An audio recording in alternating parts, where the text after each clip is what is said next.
Olá, boa tarde a todos e a todas.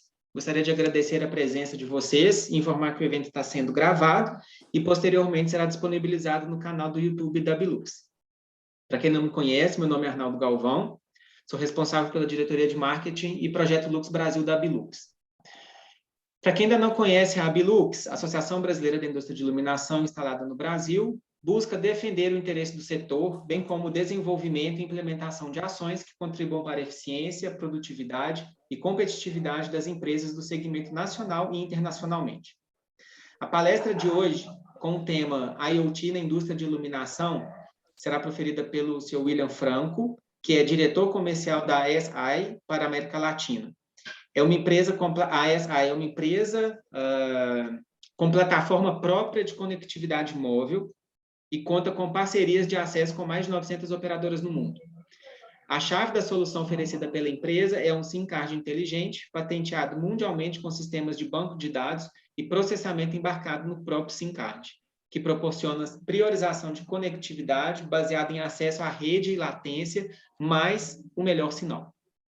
Então, como a gente vem sempre buscando aí, trazer temas atuais, pertinentes e de interesse das indústrias, dos nossos associados e indústria de iluminação de forma geral, ainda não associados, né? E antes de eu passar a palavra para o William, gostaria de sugerir para aqueles que ainda não são associados ou gostariam de conhecer um pouco mais sobre a Bilux, a acessar o nosso site, www.abilux.com.br, e as redes sociais, Instagram, @abiluxoficial e Facebook, @abilux. E o LinkedIn, também agora recém-reativado, assim como podem nos enviar uma mensagem pelo chat com nome e telefone que entraremos em contato para esclarecer quaisquer dúvidas. A gente, assim que vocês se conectam, para quem ainda não está com o microfone mutado, a gente procede por aqui manualmente, e daí, quando vocês quiserem fazer alguma pergunta, se for pertinente ao longo da palestra ou ao final, lembrem de habilitar o áudio de vocês para a gente poder ouvi-los, tá? Caso contrário, todos estão mutados.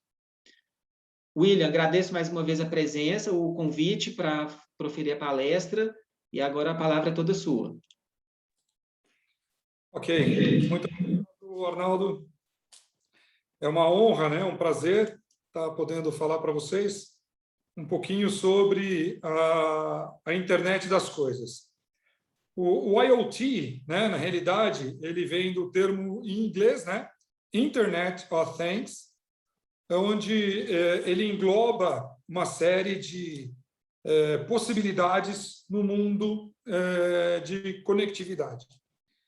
Então, para a gente poder entender como o IoT chegou e onde ele está, eu, como bom operador do direito, porque eu sou operador do direito, eu fiz faculdade de direito, porém, atuo na área comercial desde sempre, vamos dizer assim. Então, eu tenho uma mania que é buscar no passado, entender a origem das coisas, para que a gente possa saber onde estamos e depois para onde nós vamos.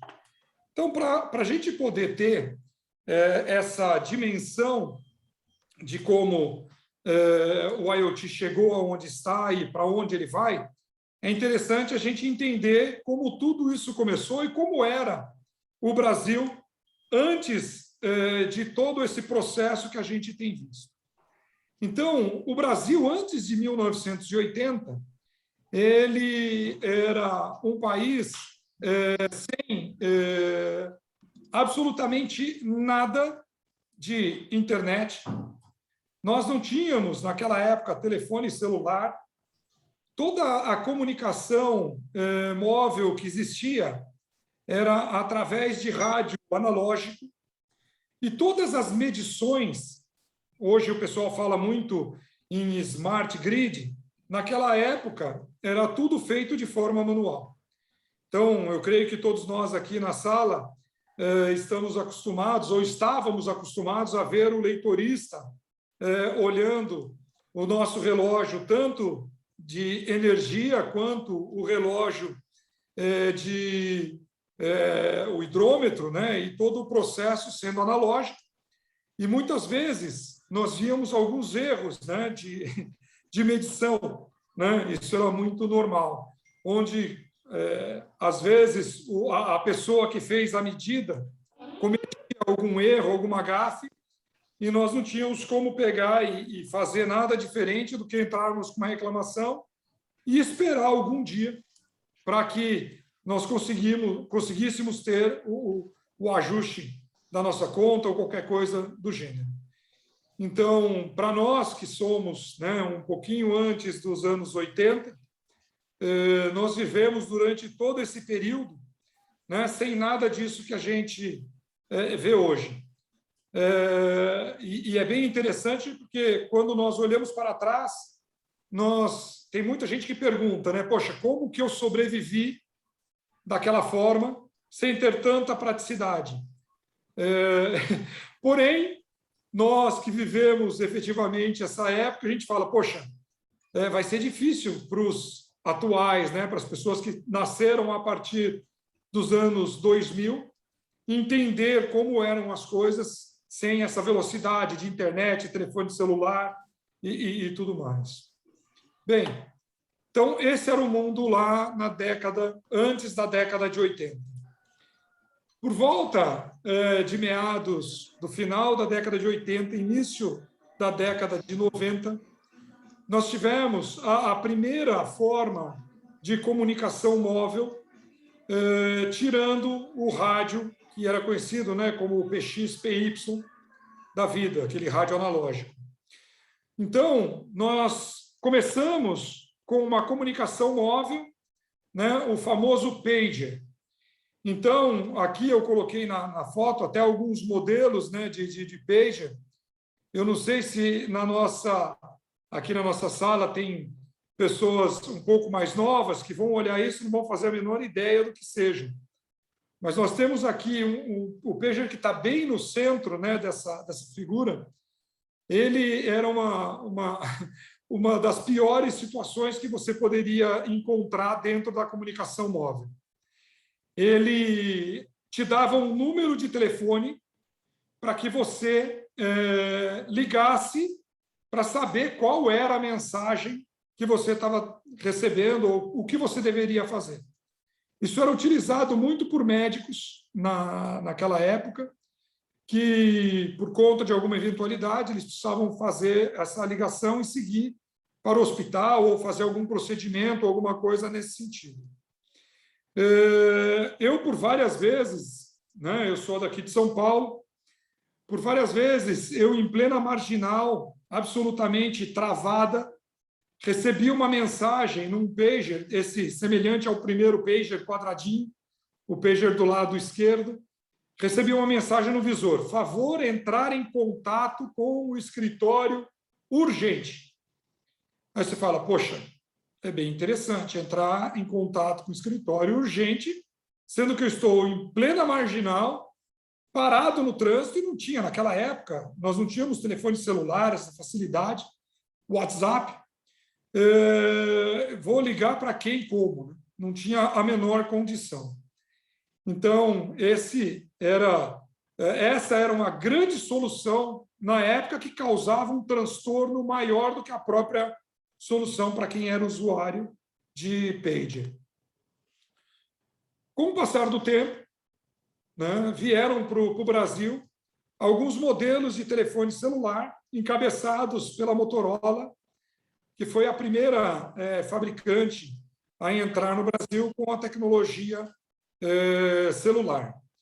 Então, em 1990, ela veio com o famoso modelo PT550, né? E, com o passar do tempo, né, 6 anos depois, ela lançou o sonho máximo de consumo de toda a população que utilizava o PT550, que era, ou que foi, o StarTAC. Então, para quem era dessa época, vai se lembrar, né? Todo mundo queria ter o StarTAC. Ele entrava até numa camada de status social, uma coisa impressionante, né? Quem tinha o StarTAC, realmente, ele era diferenciado da população, era diferenciado do clã e tinha, né, um status diferenciado naquele momento. Mas uma das coisas mais interessantes é que esses dispositivos, eles não tinham dados, né? Você não conseguia enviar uma mensagem, você não conseguia fazer absolutamente nada, apenas falar. E, na realidade, era o propósito daquela época. Então, aí, nessa época, era bem interessante, porque nós tínhamos vários equipamentos. Então, nós tínhamos o telefone celular de um lado, nós tínhamos o pager do outro, e um meio que completava o outro. Como a gente não conseguia mandar mensagem pelo celular, nós recebíamos a mensagem pelo pager, favor ligar para fulano ou favor ligar para o número tal, e você pegava o telefone e você conseguia fazer a ligação. A única coisa extremamente complicada dessa época era o custo, né? Porque uma ligação de telefone celular era extremamente, mas extremamente cara. Tanto para quem ligava, principalmente se fosse de telefone fixo, né? Eu lembro que, nessa época, eu era um executivo da Xerox e, certa vez, uma pessoa me ligou de um telefone fixo e a conta acabou sendo muito alta, por conta exatamente dos valores que eram cobrados, né? Então, esse foi o período inicial exatamente da voz móvel no Brasil. A internet móvel, ela, mundialmente falando, ela veio em meados do final dos anos 90, com esse equipamento da Nokia. Então, a Nokia, ela iniciou o processo de internet móvel com esse dispositivo. Na época, eles chamavam de smartphone, né? Já era um telefone inteligente. Então, ele tinha essa tela, né, de cristal líquido, preto e branco, um teclado que a gente chama de teclado QWERTY, e quando você fechava isso, ele virava um tijolo para você poder utilizar como telefone. Então, uma das características da Nokia, na época, eram os telefones em barra, né? E foi uma inovação, foi aí que a Nokia começou a ter uma notoriedade grande dentro de telecomunicações. Com o passar do tempo, veio esse modelo da Nokia, né? Esse foi muito vendido aqui no Brasil, o modelo 3310, com um diferencial grande. Qual era esse diferencial? Ele trafegava dados. Poxa vida, que maravilha, né? Quais eram os dados que eles trafegavam? SMS, MMS, e todos esses dados eles vinham através do canal de voz. Então, não existia essa questão, igual nós temos hoje, né, de mandar um vídeo para uma pessoa, como nós fazemos hoje via WhatsApp e tantas outras ferramentas que nós temos. O SMS era semelhante ao pager, então a Nokia, com essa tecnologia, matou definitivamente o pager, e você também podia, no MMS, mandar algumas mensagens contendo imagens. E tudo isso acontecia dentro do canal de voz. Era uma coisa assim bem interessante, e na época, para quem viveu, né, para quem compartilhou desse momento, era algo fantástico, né? Só o fato de você poder deixar o pager ou deixar de ter esse custo com o pager era alguma coisa maravilhosa, né? Eu me lembro muito bem quando o meu pager virou um artigo de suporte para segurar papel em cima da mesa. Eu fiquei muito feliz, né? Porque era uma coisa a menos no meu cinto para carregar. E nessa época todo mundo gostava, né? Parecia o Batman com um monte de coisas penduradas, né? Aqueles penduricalhos Para as mulheres era terrível, porque a bolsa já não é alguma coisa simples, né? Não era um negócio tão leve. Com tanto de dispositivo que se colocava dentro, quer dizer, se tornava uma coisa ainda muito pior, né? Bem, com isso, algumas coisas começaram a acontecer. A partir do momento que o pager ele começou a ser deixado de lado por conta exatamente desse processo da telefonia móvel celular começar a difundir e a crescer dentro de todo o processo de telecomunicações, a faixa de frequência e a banda dos pagers começaram a ficar ociosas. E as empresas começaram a perder mercado e eles não tinham muito mais o que fazer com isso.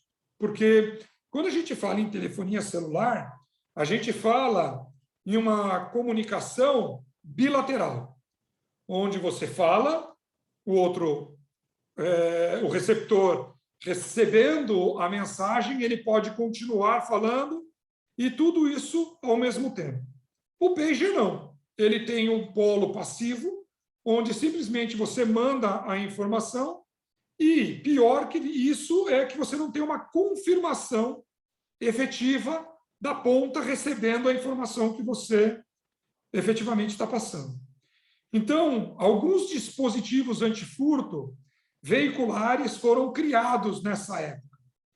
Então, era um sistema passivo, utilizava exatamente a frequência e a banda dos pagers, só que eles só trabalhavam com duas situações: bloqueios e sinais sonoros. Quem não se lembra, né? Tinha uma operadora de dispositivo antifurto que vira e mexe a gente passava na rua e escutava: esse carro está sendo roubado, ou esse carro foi violado, favor entrar em contato com o número tal, para que seja desbloqueado ou coisa do gênero. Então, isso durante muito tempo foi o que, naquela época, era o que tinha de mais avançado dentro das telecomunicações, com acionamentos remotos. Então, bloqueava-se o veículo e ele só conseguia desbloquear o veículo a partir do momento que o proprietário ligasse efetivamente para o número, aí ia mandar um outro comando via pager para fazer definitivamente o desbloqueio e assim a pessoa podia seguir com o carro.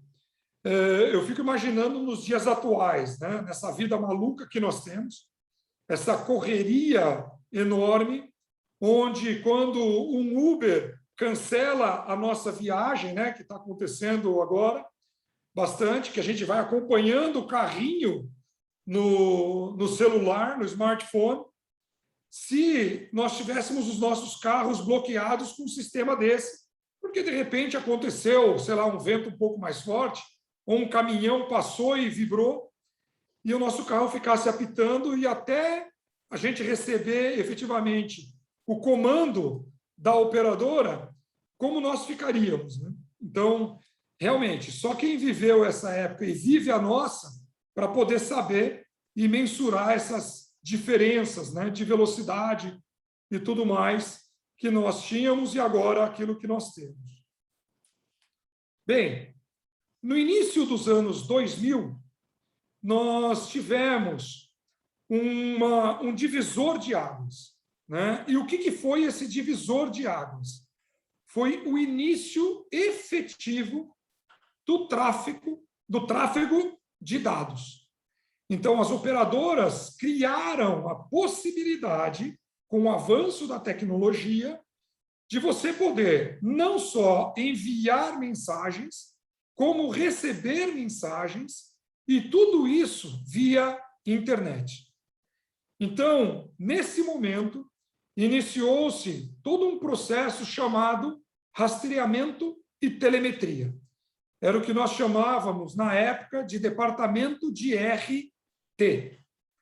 Então, esse movimento, esse momento, algumas empresas estrangeiras vieram para o Brasil, inclusive uma empresa israelense, que até hoje continua conosco, vieram com essa tecnologia, onde eles buscavam o sinal do GPS, trafegavam os dados através de uma rede celular e chegavam a um dispositivo que estava no carro.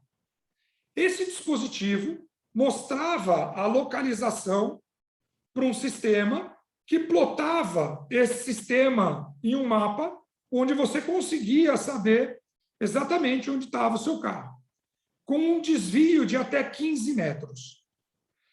Bem, eu me lembro que eu tive, né, um carro que eu coloquei esse sistema, então, todo dia eu precisava fazer uma ligação para essa empresa e passar a minha localização para eles poderem calibrar dentro do mapa, na mapografia que eles utilizavam e ver se realmente o negócio estava funcionando.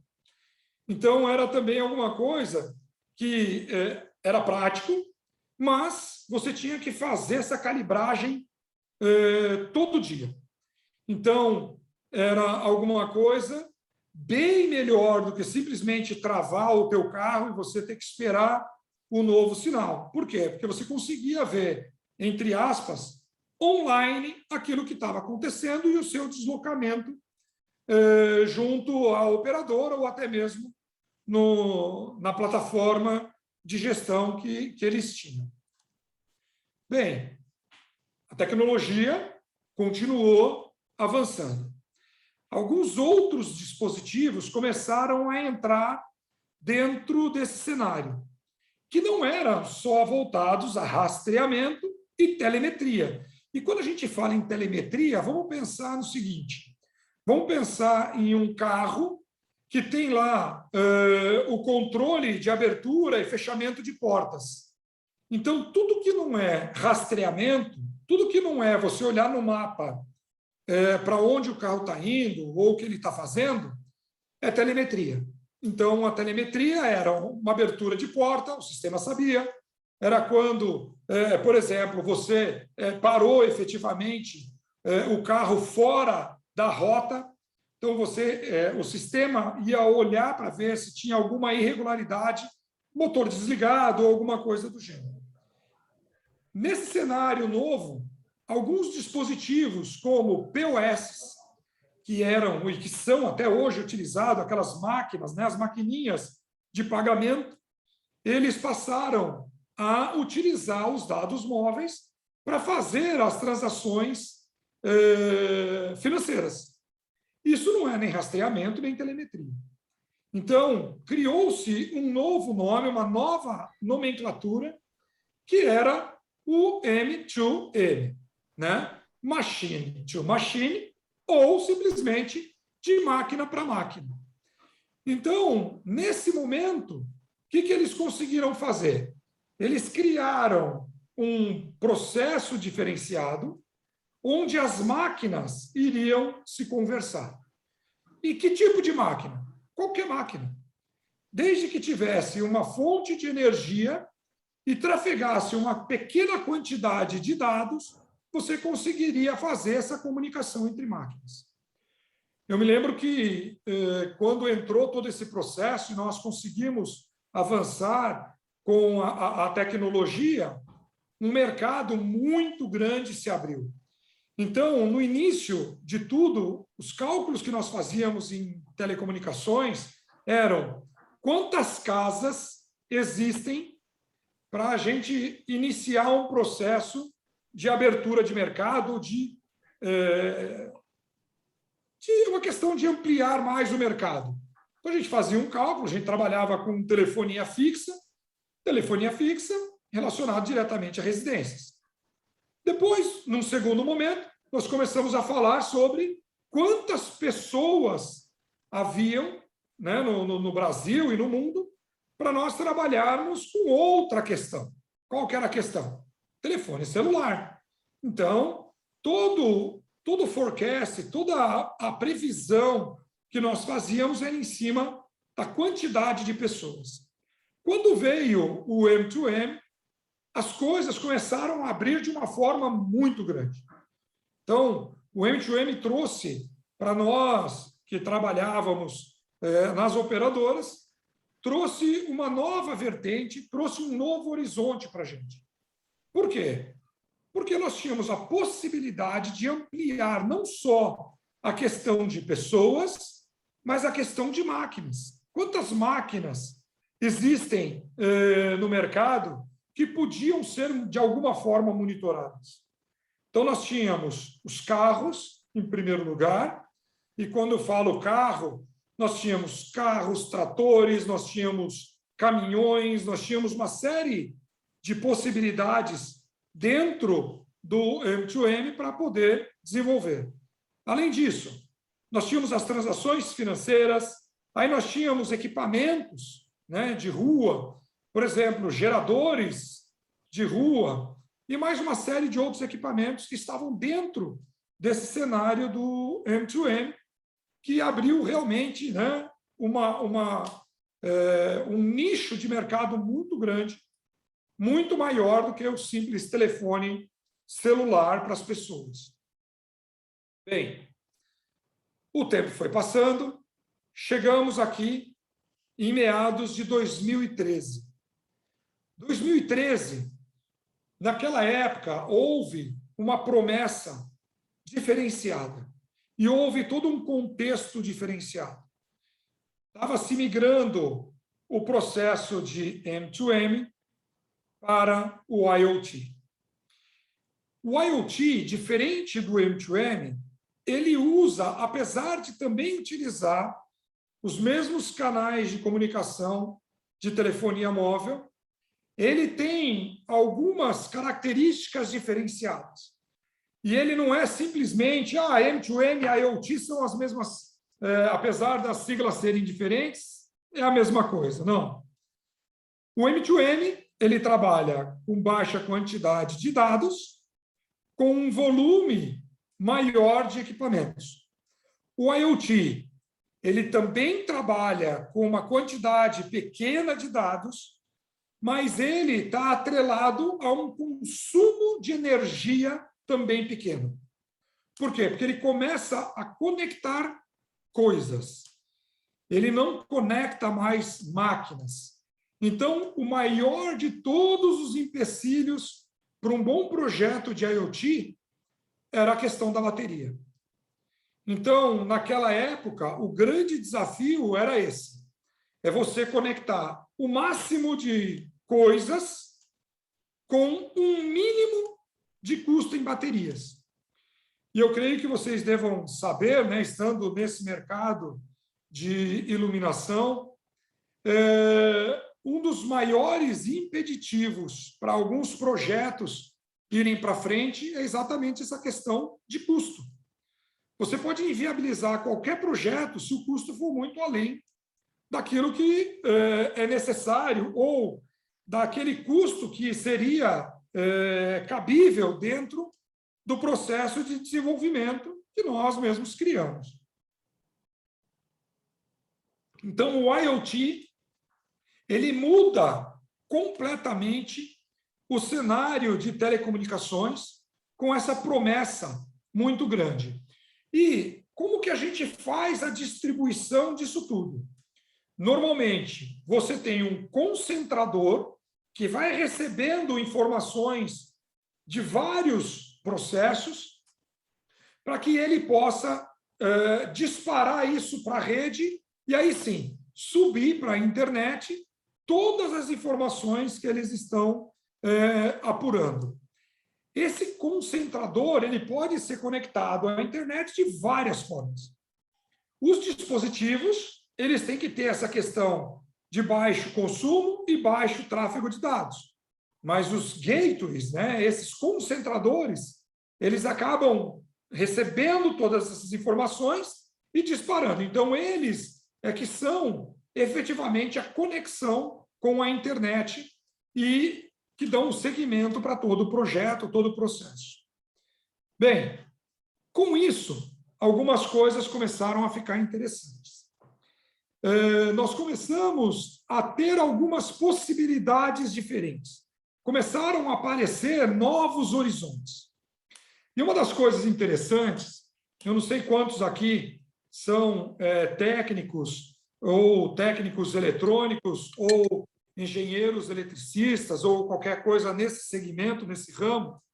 Mas, normalmente, um engenheiro ou um técnico, no princípio de tudo, fazia algumas comparações interessantes.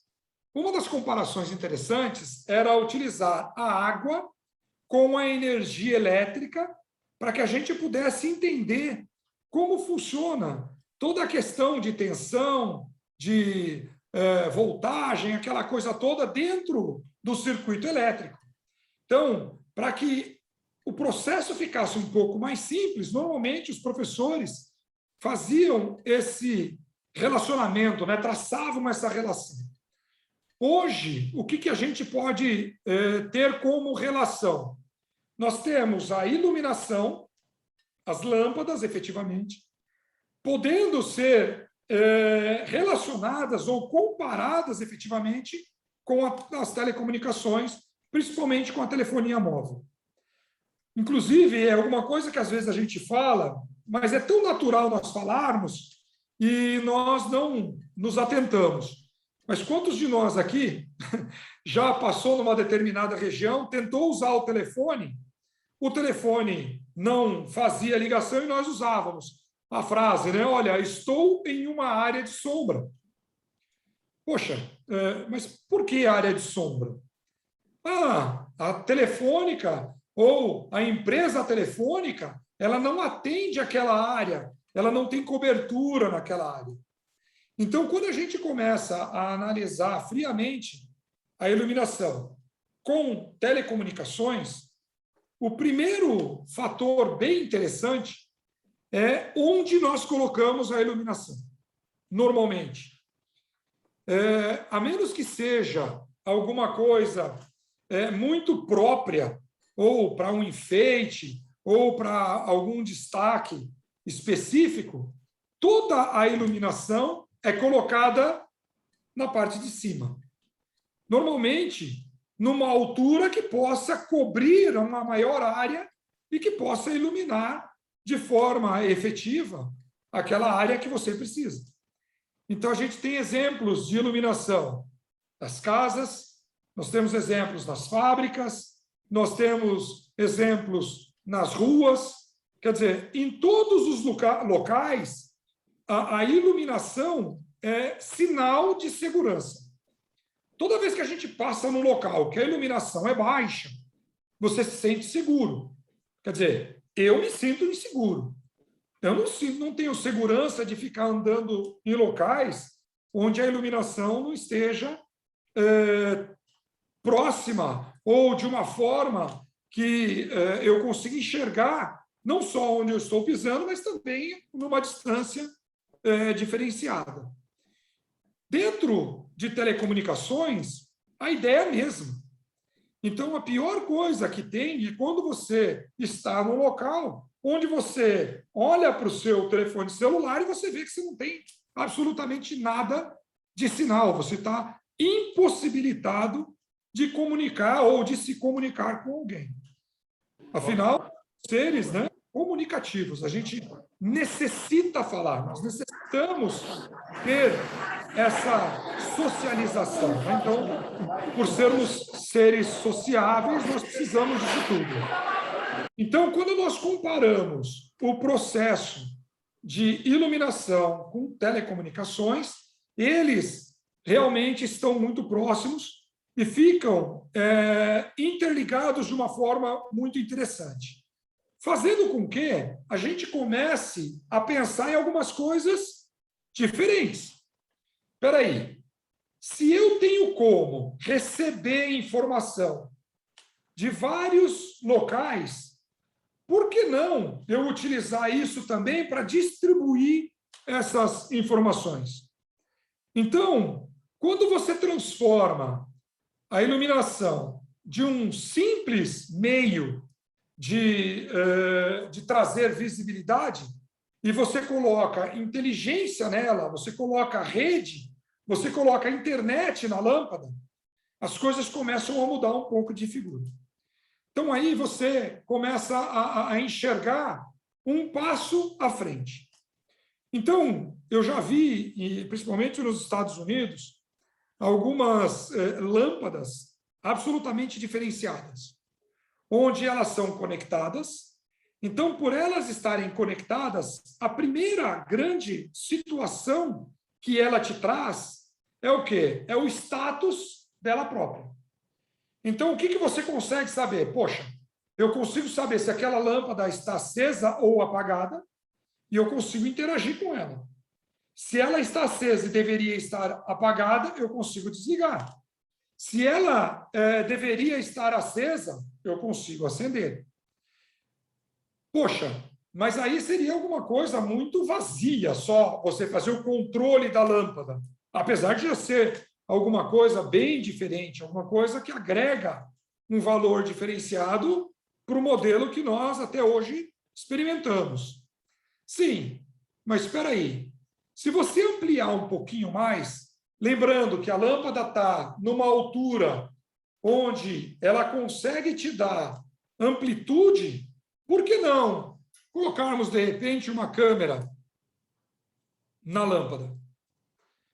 Bem, hoje a tecnologia vai cada vez mais nos levando para patamares totalmente diferenciados.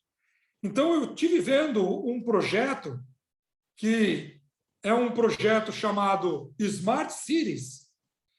Dentro das cidades inteligentes, o que nós conseguimos fazer? Onde nós conseguimos ampliar os nossos negócios? Como nós podemos transformar aquilo que parece que não vai ter mudança? Quando nós começamos a analisar exatamente esse aspecto e este espectro, a gente começa a mudar um pouco o conceito, sair um pouco daquela caixa que às vezes nós vivemos, né? E temos que abandonar essa questão da zona de conforto. Por quê? Porque a gente consegue visualizar alguma coisa diferenciada ali na frente. Vamos pensar, hoje tudo necessita de lâmpada, tudo necessita de iluminação. E além de necessitar de iluminação, tudo necessita de informação. Espera aí, se eu tenho como coletar essas informações nos pontos mais privilegiados da cidade, e essa representação dessa imagem mostra bem isso, vamos tentar imaginar o que nós poderíamos fazer se nós tivéssemos lâmpadas conectadas nas ruas.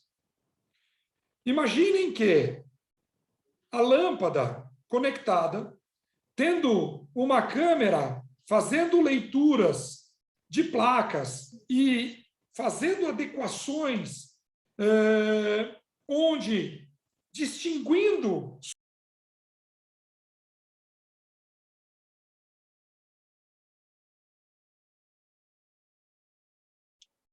William, foi para o mudo. Agora sim, voltou. Estão me ouvindo? Agora sim, mas foi muito rápido. Ah, tá. Ok. Então, dentro desse processo como um todo, nós teríamos como trabalhar na segurança pública, nós teríamos como trabalhar na educação, nós teríamos como trabalhar em vários outros segmentos dentro da sociedade, fazendo uma integração de todos os pontos que são críticos para a gente, onde, na segurança, como exemplo, vamos dizer que as lâmpadas da via pública elas estivessem conectadas e, de certa forma, observando o que está acontecendo. De repente, por conta de um som, de uma brecada de carro, seguida de um barulho onde se percebe que foi uma batida, vamos tentar imaginar que às 3 horas da manhã, num cruzamento qualquer, de qualquer rua, seja ela onde fosse, acontecesse isso. Estamos falando que mais de 90% da população está dentro de casa, possivelmente dormindo. Se de repente aconteceu esse acidente, até a ambulância, a polícia, ou quem quer que seja, socorrer a pessoa ferida ou ver exatamente o que aconteceu, até isso acontecer, poderia levar aí algumas horas. Caso nós tivéssemos esse processo sendo monitorado dessa forma, ela quebra um padrão pré-existente dentro do sistema e já faria o anúncio à autoridade competente. Fosse ela polícia, bombeiro, ambulância, ou quem quer que seja, para poder seguir com o atendimento. Então, esse é um cenário de uma batida, de uma colisão. Mas ainda temos a questão, por exemplo, de roubos em rua.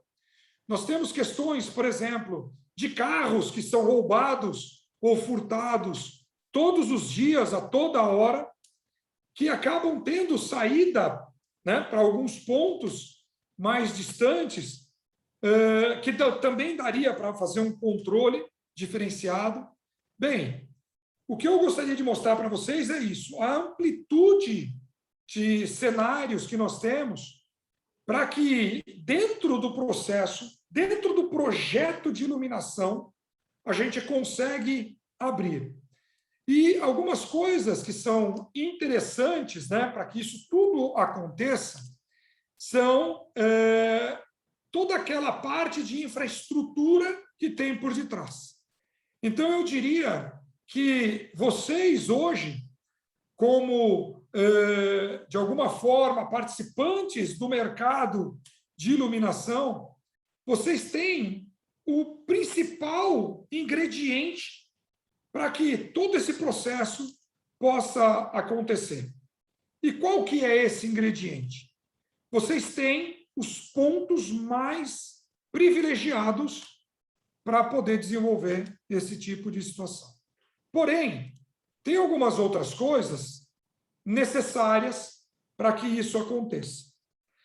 O nosso CEO, Nick Early, ele, em poucas palavras, ele coloca alguma coisa bem interessante, definindo a questão do IoT.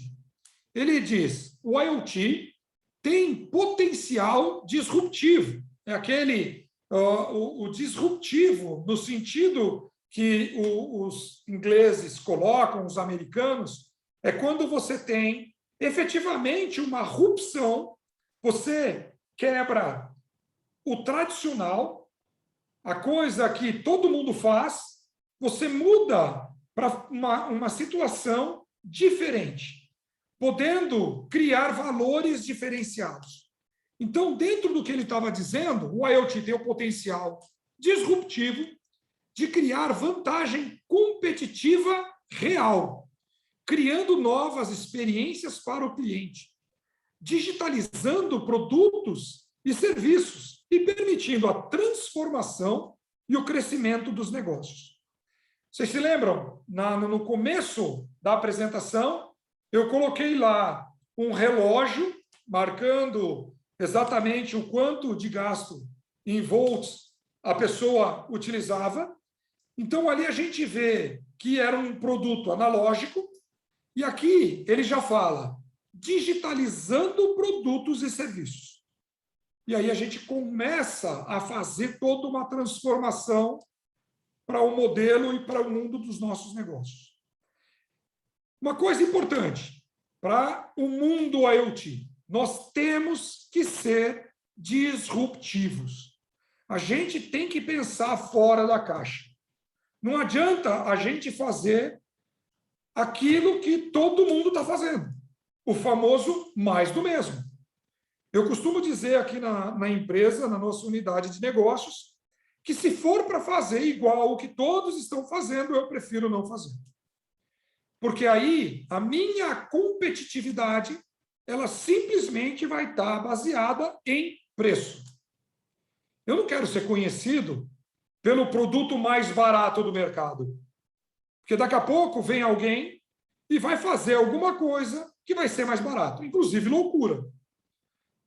Eu já vi muitas empresas comprarem o mercado com preço para depois, lá na frente, que quebrar absolutamente todos, tentarem mudar essa versão e não conseguirem sair dessa característica de preço. Uma outra coisa dentro de IoT é criar essa vantagem competitiva. Então, quando você tem uma ideia disruptiva, você consegue começar a criar vantagens, e aí vantagem não no sentido que no passado criaram, né, levar vantagem sobre o outro, não. Vantagem competitiva significa eu tenho algo que é melhor. Então, nós vamos transformar aquilo que nós temos em algo melhor. Por quê? Porque eu melhoro a experiência do cliente. Foi o tempo que nós comprávamos coisas apenas pelo preço mais barato. Nós mudamos, nós saímos dessa fase. Hoje a gente quer sentir. Então, se fala muito mais em experiência do cliente, e aí o Philip Kotler, um dos maiores assim, a pessoa, o pai do marketing moderno, ele fala muito bem isso no seu último livro. Ele coloca que a experiência do cliente é que torna a fidelização da marca. É através disso, quando você consegue mostrar para o cliente essa experiência, ele sentir exatamente o processo, ele sentir as melhorias. E ainda, o que nós temos que fazer? Nós temos que monetizar os nossos produtos e serviços. Como que nós fazemos isso? Nós vendemos valores e não preço, e não produto. Nós vendemos experiência. Isso faz com que todos os nossos produtos e serviços alcancem uma monetização totalmente diferenciada. E isso tudo faz com que o nosso crescimento seja potencializado. E aí a gente começa a criar todo um universo diferente. Por que é que eu vou vender alguma coisa onde esse mês eu tive uma venda fantástica, mas fechou o mês, iniciou o outro ano, quer dizer, zerou. A partir do próximo mês, eu tenho que fazer tudo de novo. Por que não nós imaginarmos alguma coisa fora da caixa? Alguma coisa que você possa ganhar recorrência, criar um modelo disruptivo onde o seu produto seja simplesmente a mola propulsora para um serviço muito maior. Então, são apenas ideias, né, do que o IoT hoje pode nos trazer. Bem, como eu falei no começo,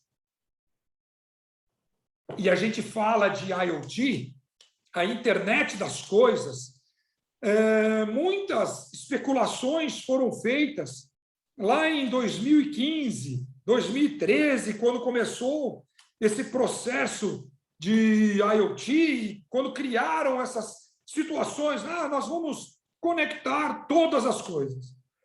Então, existia uma expectativa muito, mas muito grande de bilhões de produtos, de coisas conectadas. Porém, nós não avançamos.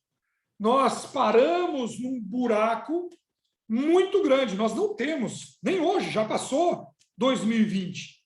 Nós não temos esses bilhões de coisas conectadas. Poxa, mas estava tão fácil. As coisas estavam indo tão bem. O que impede ou o que impediu de nós crescermos o nosso processo, nós crescermos todo o IoT global e tudo mais? Bem, algumas estatísticas explicam isso.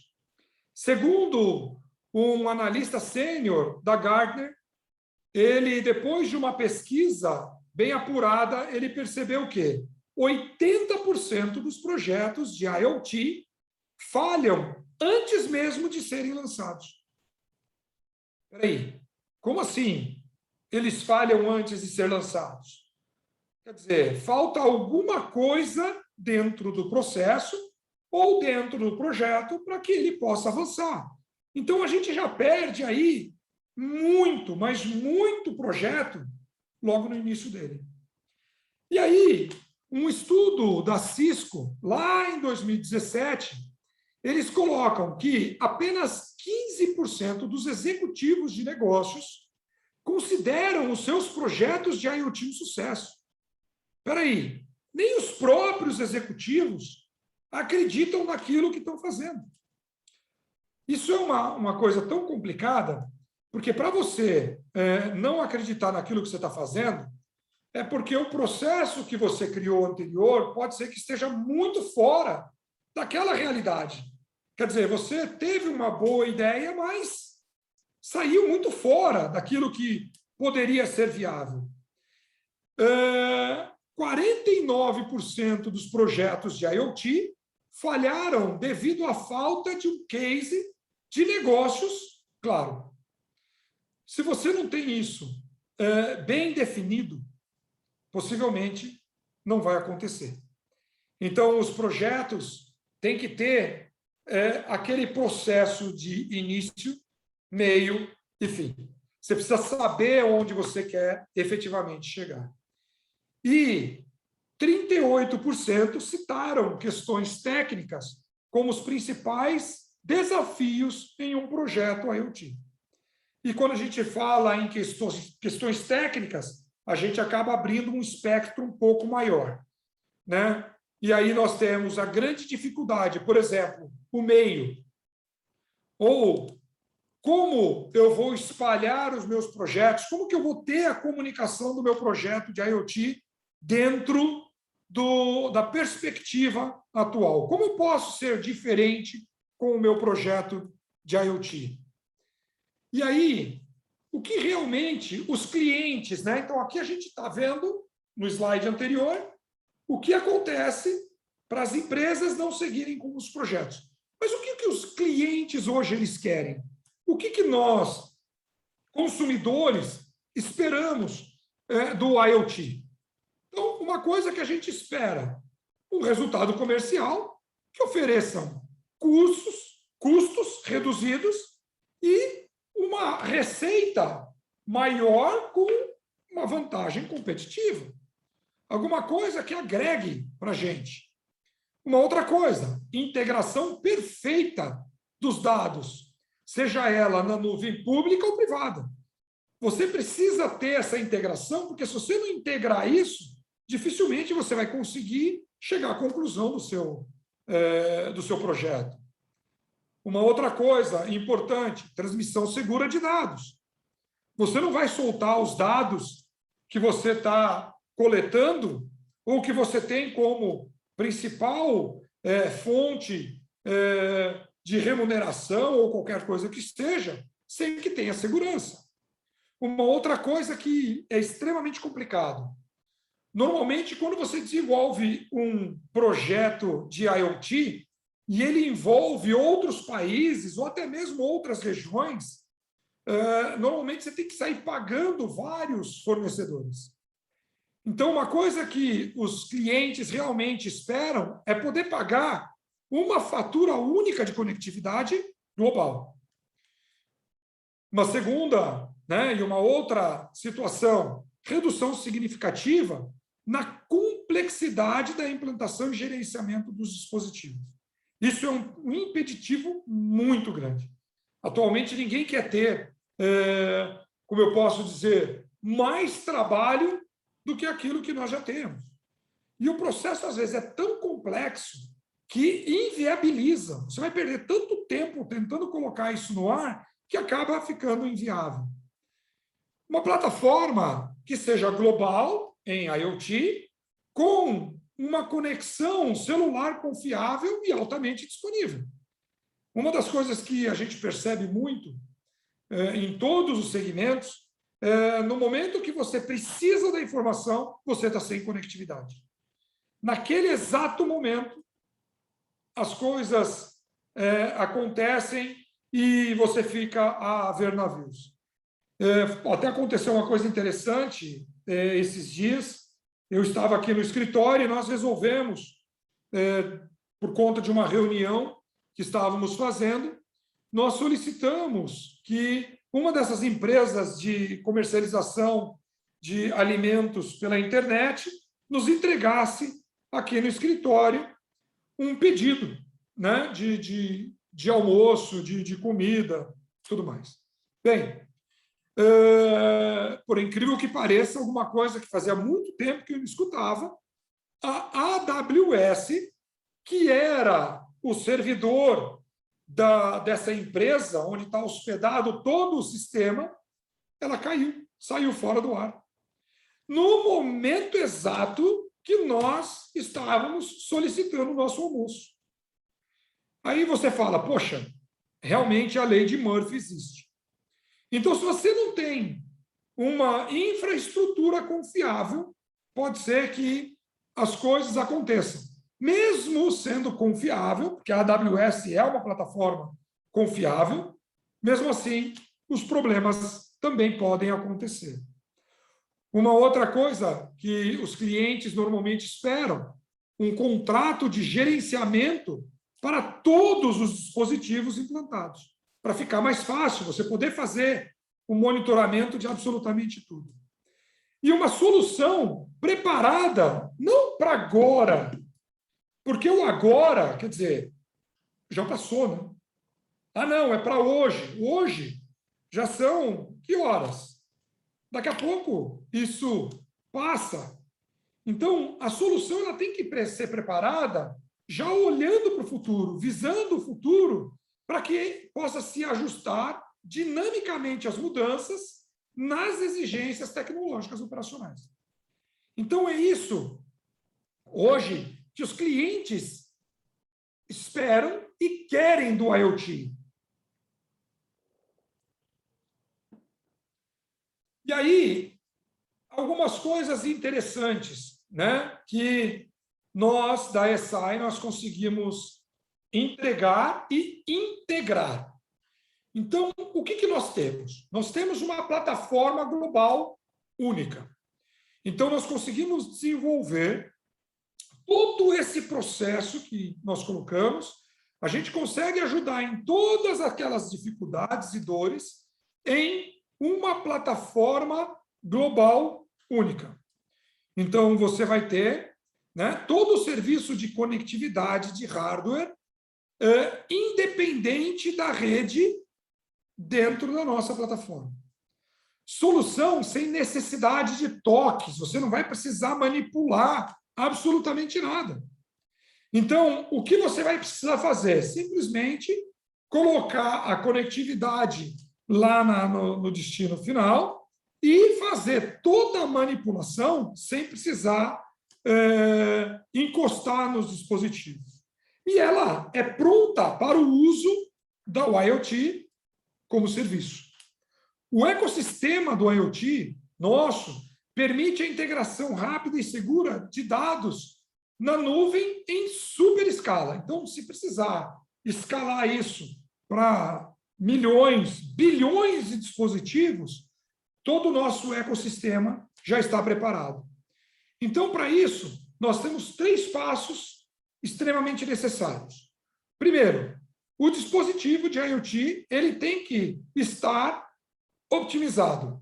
E, para isso, nós ajudamos tanto no hardware quanto no software, fazendo um processo de entrada no dispositivo para ver se o funcionamento está correto, se está tudo certinho.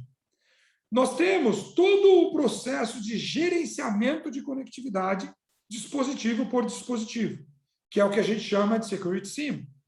E toda a rede preparada para isso. A integração de dados e gerenciamento de todas as políticas de cloud e também as políticas de aplicativos. Então, tudo isso hoje nós conseguimos entregar, né, e integrar e entregar para todos os projetos. Então, como que nós trabalhamos, né? Quais são as opções que existem, né, de IoT, né, dentro de todo esse processo? Então, existe um fornecedor local de SIM card, aí você precisa de uma operadora de telecomunicações móvel, Ou, de repente, hoje em dia se fala muito em MVNO, que é uma operadora virtual, ou uma VMNO. Às vezes, só a inversão de uma letra parece não influir muito, mas, nesse caso, ele influi demais, porque uma MVNO ela tem um contrato ligado a uma operadora, tipo Vivo, Claro, TIM, Oi aqui no Brasil, AT&T, Verizon e todas as outras 900 operadoras pelo mundo, onde ela é um espelho da operadora. No caso da MNO virtual, dessa nova geração, ela trabalha com várias operadoras, não sendo escrava de nenhuma delas, podendo trabalhar absolutamente com todas elas, sem ter esse processo amarrado com essa operadora. Então, quando a gente fala de uma operadora MNO, um fornecedor de SIM card normal, né, ou local, nós estamos falando aí numa cobertura global menor que 75%. Quais são os prós? Solução de baixo custo, entrega rápida, localmente no país. Quais são os contras? Sem configuração ou certificação no dispositivo. Não é adequado a implantações globais e apenas a opção de SIM card plástico, que é esse chip que a gente está acostumado. Quando a gente fala de uma MNO, ela até tem, efetivamente, um roaming local ou global e amplia um pouquinho mais essa relação para 85%, onde o contrato é feito no local. Mas não há capacidade de fornecer cobertura verdadeiramente global. Ela não consegue te garantir outros locais com cobertura. E, normalmente, as MNOs elas não têm experiência com dispositivos e hardwares IoT. Uma MVNO, por ser um trabalho debaixo das MNOs, elas oferecem algumas coisas diferenciadas, que são os níveis aprimorados de conectividade via solução multioperadora. Até consegue conectar outras operadoras dentro do mesmo país. Porém, ela utiliza roaming e a falta de interconexão pode reduzir as opções de localização, que são os países nas quais eles têm contrato efetivo para fazer a conectividade atingir aquele país sem ter grandes problemas. E quando nós falamos de uma operadora de rede móvel virtual, as coisas mudam um pouquinho de figura.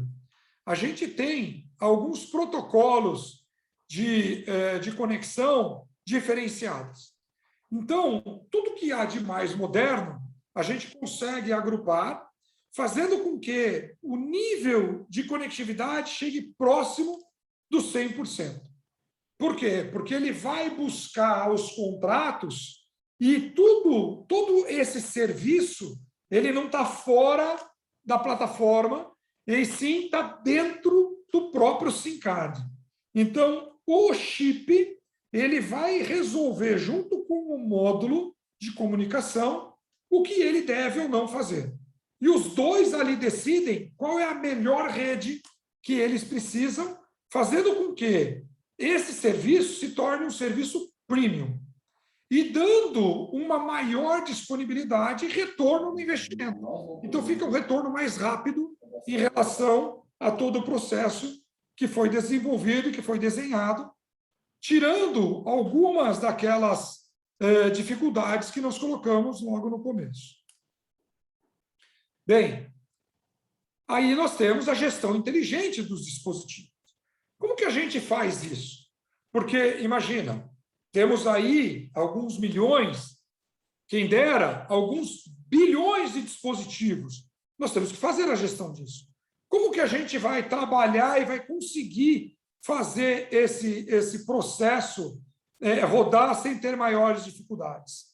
Então, nós temos hoje um laboratório que vai ajudar em todo o design e configuração de uma maneira fácil para que essa conectividade seja plug and play.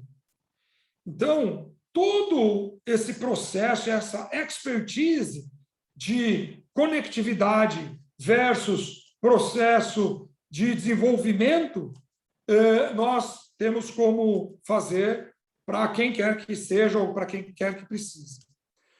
Conectividade global ubíqua. O que significa isso?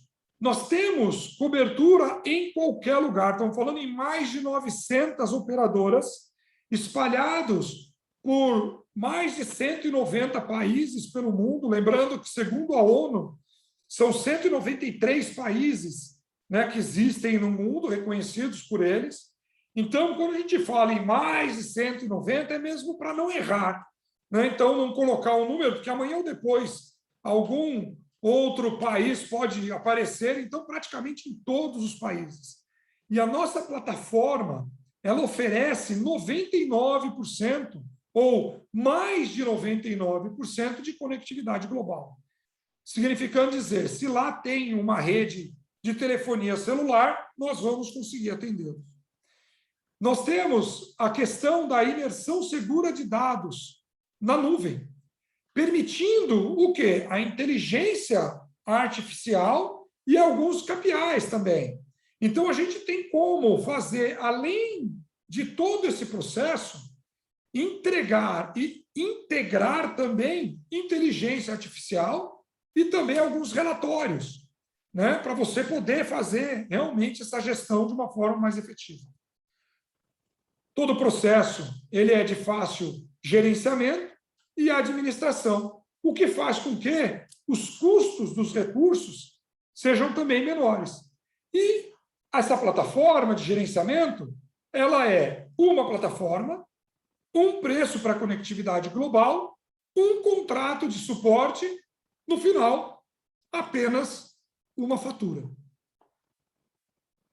E todo esse processo, junto da ESAI e do laboratório, nós temos como fazer o processo inteiro, desde o desenho do modelo do negócio, do hardware, do software, do firmware, o que quer que seja, a gente consegue ajudar no desenvolvimento do desenho. Nós temos a possibilidade de colocar a nossa conectividade dentro do dispositivo sem que ela apareça, sem que tenha ali o plástico, né, o SIM-card e tudo mais, através de componentes embutidos. Então, nós trabalhamos com a possibilidade de fazer um dispositivo blindado. Então, por exemplo, vamos dizer que a gente vai construir uma lâmpada inteligente com conectividade, onde todo esse processo, ninguém vai ter acesso a absolutamente nada na lâmpada. Nenhum tipo de circuito, nenhum tipo de plástico, absolutamente nada. Não existem partes móveis. Optimização. Nós trabalhamos com as equipes dos nossos clientes, fazendo todo o processo a 4 mãos. Então, não é simplesmente desenvolver um projeto e vamos ver o que dá. Não. Nós fazemos todas as etapas e o nosso time de retaguarda é suficientemente capaz de configurar, testar e certificar qualquer tipo de dispositivo em qualquer lugar do mundo.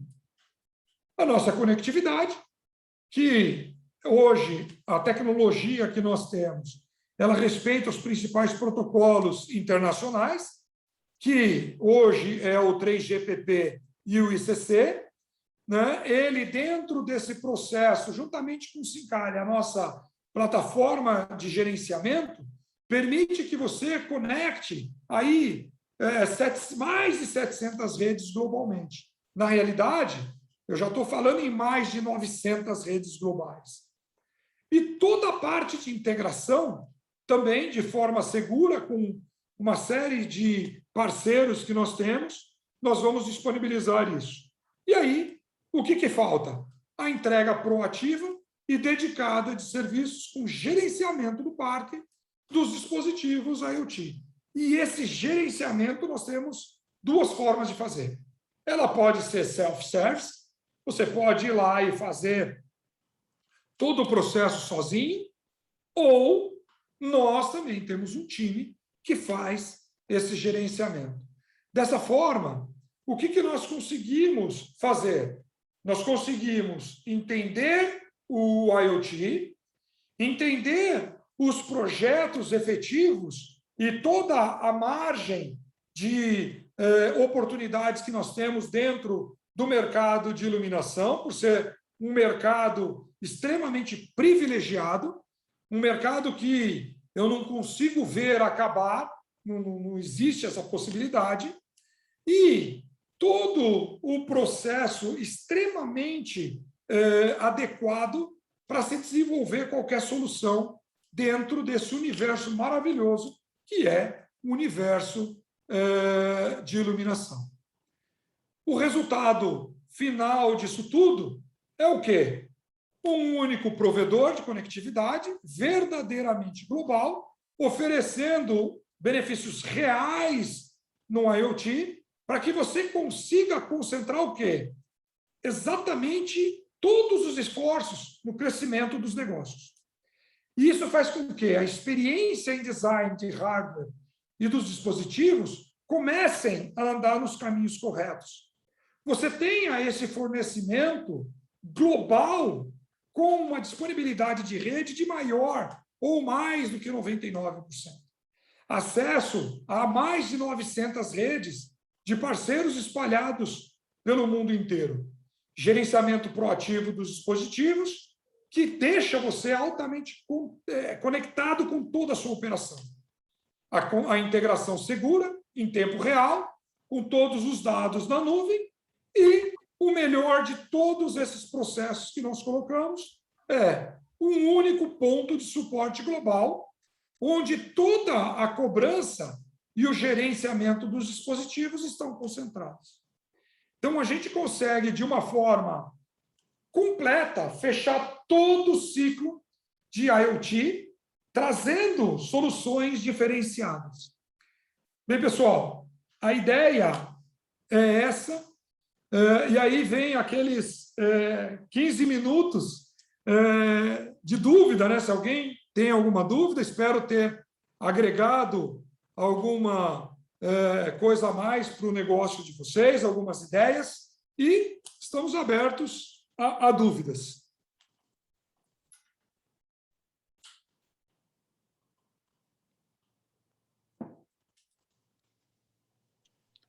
O pessoal é geralmente tímido, William. Demora um pouco, mas às vezes tem que fazer fila. Vamos lá, gente. William, Odair, tudo bom? Tudo bom, Odair? Graças a Deus. Eu tenho uma indústria de iluminação de emergência, né?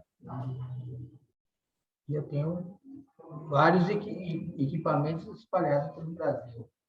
Tá? É claro, esse equipamento ele é energizado e a função dele é ficar o tempo todo apagado e, na falta de energia, ele faz a função dele, certo? De iluminar o local que não tem energia elétrica. Tá? Sim. Eu tenho como fazer o controle porque ali tem nós temos bateria, temos a vida útil do LED e tudo mais, como você informou em relação à lâmpada inteligente, certo? No meu equipamento, é possível fazer uma aplicação assim? Olha, excelente pergunta. Na realidade, eu vejo esse equipamento como um dos principais equipamentos para tornar inteligente. Por quê? Porque eu já vi vários casos de quando nós precisávamos que a iluminação de emergência fosse acionada, ela não foi acionada porque a bateria estava corrompida. Perfeito. Então, a resposta é sim. Existem várias formas de você acender essa conectividade dentro desse dispositivo. E o IoT, ele se encaixa perfeitamente para essa solução. Então, existem protocolos hoje que viabilizam isso. Então, quando eu falo em conectividade global, quando eu falo em conectividade ou viabilização de smart cities ou smart grids, eu estou dizendo o seguinte: você não precisa usar 100% da tecnologia celular.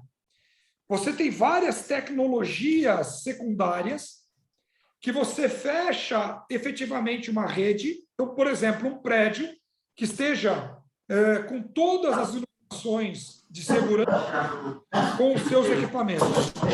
Você pode fechar uma rede mesh no teu equipamento, onde ela se fala e qualquer um deles que apresentar qualquer fator diferente, ele vai soltar um aviso. E aí, as coisas mudam um pouquinho. Por quê? Ao invés de você simplesmente vender a lâmpada e nunca mais ver dinheiro daquele cliente, você cria um relacionamento onde haverá uma recorrência de pagamentos, e aí é onde o negócio começa a ficar interessante. Por quê? Porque se oferece um serviço diferenciado. Quem é que não quer ter um serviço diferenciado, principalmente nessa parte de segurança? Então, imagina você poder liberar, além de todo esse processo, você liberar internet, Wi-Fi para o teu cliente. Ah, mas você vai prover isso? Não. Ele vai contratar a operadora, mas o teu dispositivo ele está preparado para poder ofertar esse serviço a mais para o teu cliente. Perfeito, entendido. Consegui responder a sua pergunta? Sim, perfeitamente. Eu também vou ter acesso ao controle da bateria, vou ter acesso à vida útil do LED, vou ter acesso se o equipamento está dando, vamos dizer, está dentro da vida útil. Eu vou ter acesso a tudo. O próprio cliente também vai ter essas informações, correto? Exatamente, exatamente. É exatamente isso. Tá. Eu tenho um grande interesse de afinar esse assunto. Perfeito. Podemos falar. Depois eu vou passar os meus contatos, porque realmente esse é um projeto. Aí a gente está começando a falar em projetos disruptivos, fazendo com que aquilo que até então era feito da mesma forma e todos estão fazendo, a gente começa a mudar. A gente faz, igual eu gosto muito de citar o exemplo do Uber, né? Há quantos anos existe táxi ou existe alguém que transporta alguém e recebe um valor por isso? O Uber faz a mesma coisa, só que mudou o jeito. E hoje é uma das empresas mais valorizadas do mundo.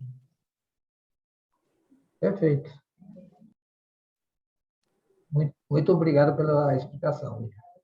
Nada. Mais alguma questão?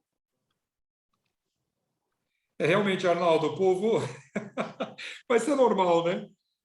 Também é a primeira vez, né? Normalmente, na primeira vez... Boa tarde. Eu queria entender...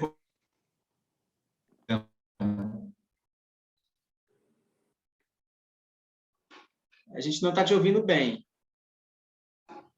É que minha internet falha demais aqui. A remuneração para o uso desse sistema, a gente gostaria de entender um pouquinho. Ah, perfeito. A gente costuma dizer que todo o processo de remuneração ele é como se fosse comparado a um alfaiate. Então, a gente procura trazer todas as questões e as informações, né, e desenvolver isso junto a quatro mãos. Então, quando a gente desenvolve alguma coisa, os valores começam a aparecer e não dá para a gente falar assim, olha, existe esse custo, o valor é esse, antes da gente começar a estudar todo o processo. E aí entra naqueles fatores do início que eu coloquei. O IoT, ele tem que ser focado para resolver um tipo de problema existente. Não dá para a gente simplesmente fazer, eu tive um sonho e eu quero desenvolver isso. Ok, para quem nós vamos vender isso? Então, a gente tem que criar sempre uma solução semelhante ao que o Odair acabou de falar. Poxa, eu tenho esse produto, eu gostaria de saber se dá para fazer isso aqui. Opa, dá para fazer. Então, o primeiro passo é, existe um problema, temos a solução. A partir daí, a gente começa a desenvolver, e aí sim, aí aparece efetivamente os custos e todo o processo de valuation, né, que a gente chama de valorização do produto e do serviço final.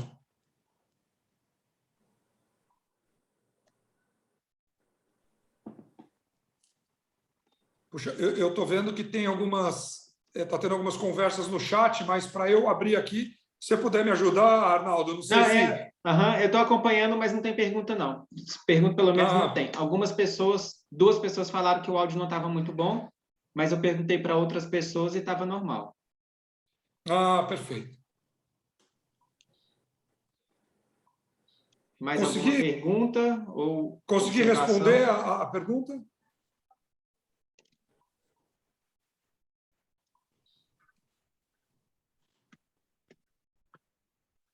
Mais alguém?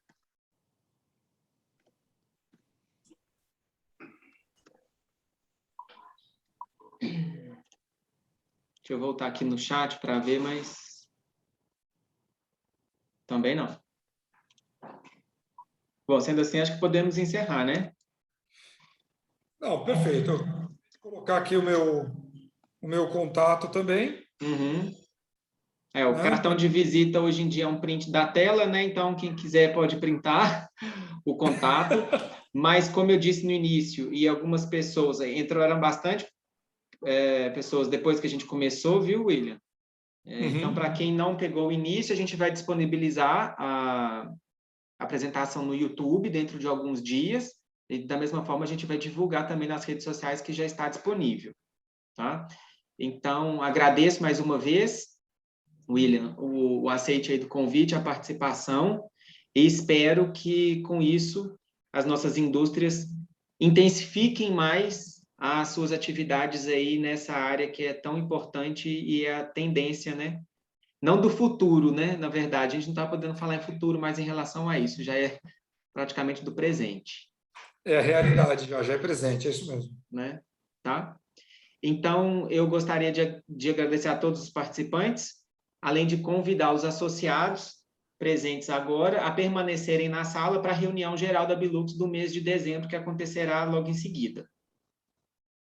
Tá ok? Muito obrigado, gente. Boa tarde. Obrigado, Então William. tá. Obrigado, Arnaldo. Grande abraço a todos. Tenham um Abraço. excelente resto de dia e bons negócios. Muito Ok, obrigado. obrigado. Obrigado. Boa tarde.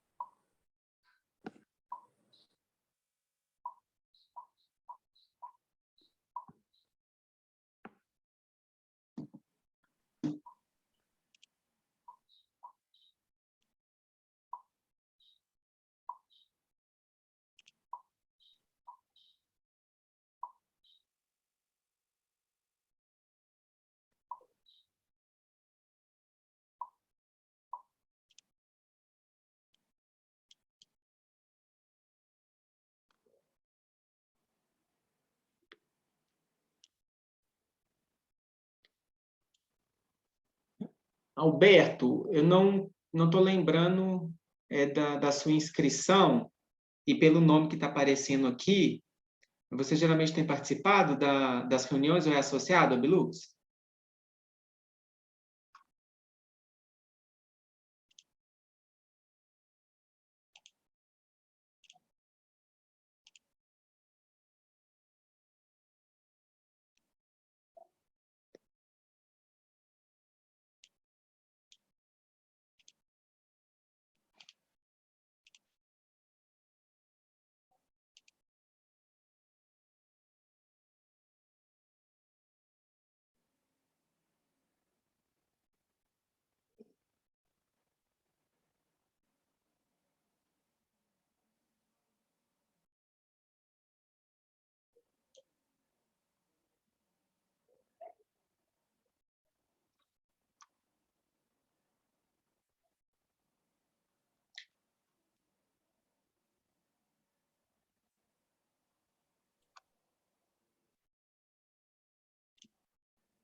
Tiago Vieira é de qual empresa?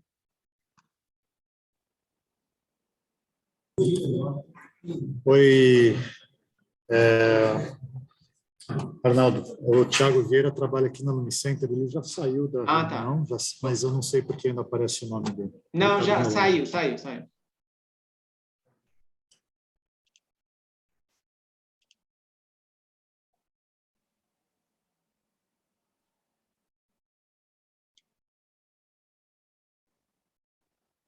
Márcio Moura. Arnaldo, é Márcio da Trust. Oi, Márcio. Tudo bem? Tudo, e vocês? Joia.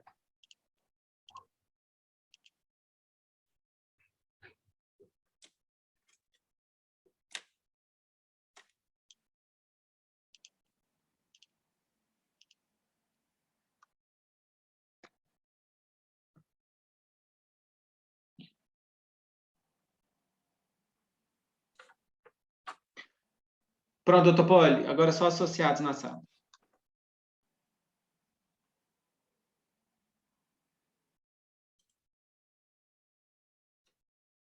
Boa tarde a todos. Muito boa apresentação, Arnaldo. Acho que vai dar um gás muito bom aí. Eu acho que